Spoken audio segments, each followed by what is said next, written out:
Daily 5 sentences की series का आज का पहला सेंटेंस है, could you please provide more details. क्या आप प्लीज और डिटेल्स या और जानकारी दे सकते हैं। Next sentence is, I would like to discuss this matter. मैं इस मामले पर, इस मैटर पर चर्चा करना चाहती हूँ या बात करना चाहती हूँ या डिस्कस करना चाहती हूँ, right. Next one is, please let me know your availability, कि मुझे बता दीजिए कि आप कब अवेलेबल होंगे, कब उपलब्ध होंगे। जनरली ये हम तब बात करते हैं जब हम कॉल पर है या कोई कहता है कि मैं बिज़ी हूँ और मुझसे बाद में बात करें, तो हम पूछ सकते हैं कि मुझे बता दीजिए आप कब अवेलेबल होंगे। Next one is, I apologise for the inconvenience.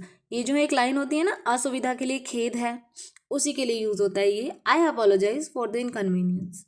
And the last one is, thank you for your understanding. समझने के लिए थैंक यू।